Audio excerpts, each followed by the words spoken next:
I was 18 years old when I got married. I belonged to a very conservative family, a Baloch family, where good daughters never say no to their parents. My father wanted me to get married, and all I said was, if that makes you happy, I'll say yes. And of course, it was never a happy marriage. Just about after 2 years of getting married, about 9 years ago, I met a car accident. Somehow my husband fell asleep and the car fell in the ditch. He managed to jump out, saved himself. I'm happy for him. But I stayed inside the car and I sustained a lot of injuries. The list is a bit long. Don't get scared. I'm perfectly fine now. Radius ulna of my right arm were fractured. The wrist was fractured. Shoulder bone and collarbone were fractured. My whole rib cage got fractured. And because of the rib cage injury, lungs and liver were badly injured. I couldn't breathe. I lost urinary bowel control. That's why I have to wear the bag wherever I go.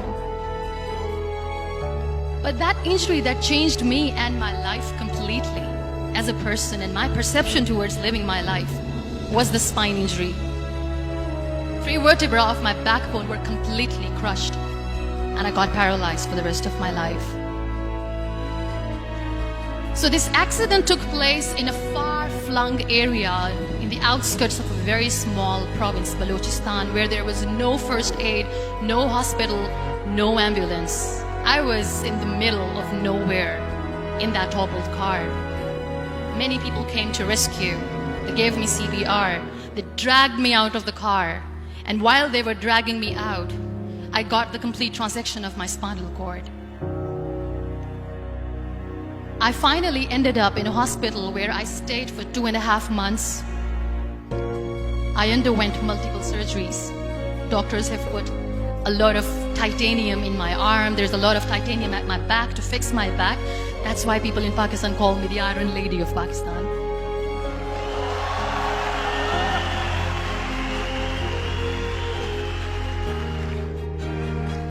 Those 2.5 months in the hospital were dreadful. I will not make up stories just to inspire you. I was at the verge of despair. One day, doctor came to me and he said, well, I heard that you wanted to be an artist, but you ended up being a housewife. I have a bad news for you. You won't be able to paint again because your wrist and your arm are so deformed, you won't be able to hold a pen again. And I stayed quiet. Next day, doctor came to me and said, your spine injury is so bad, you won't be able to walk again. I took a deep breath and I said, it's all right. The very next day, doctor came to me and said, because of your spine injury and the fixation that you have in your back, you won't be able to give birth to a child again. That day, I was devastated. I still remember, I asked my mother, why me? And that is where I started to question my existence. Why am I even alive? What's the point of living? I cannot walk, I cannot paint, fine, I cannot be a mother.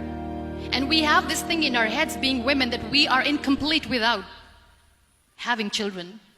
I am going to be an incomplete woman for the rest of my life. What's the point? So my mother said to me, this too shall pass. God has a greater plan for you. I don't know what it is, but He surely has.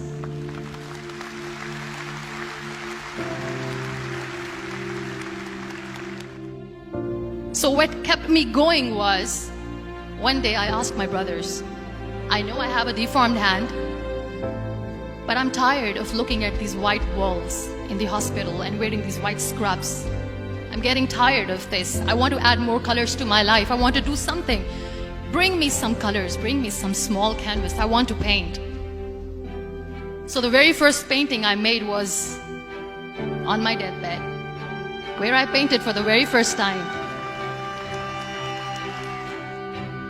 There were a lot of infections in my body, a lot of allergies. So doctors wanted me to lie down on the bed straight for not 6 months, for not 1 year, for 2 years.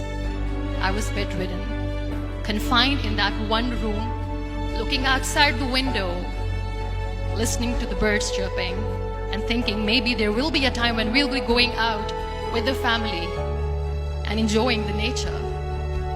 That was the time where I realized how lucky people are, but they don't realize. And you know how it all began?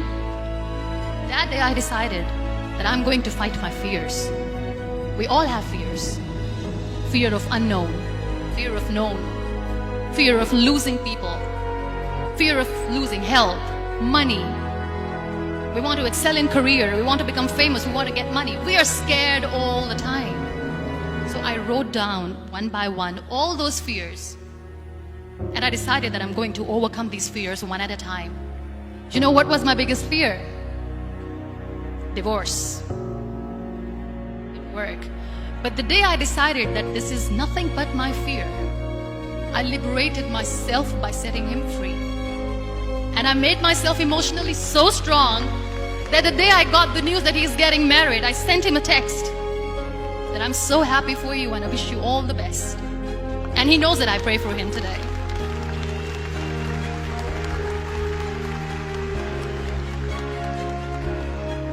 My biggest fear, number 2, was I won't be able to be a mother again. And that was quite devastating for me. But then I realized there are so many children in the world, all they want is acceptance. So there is no point of crying, just go and adopt one. And that's what I did.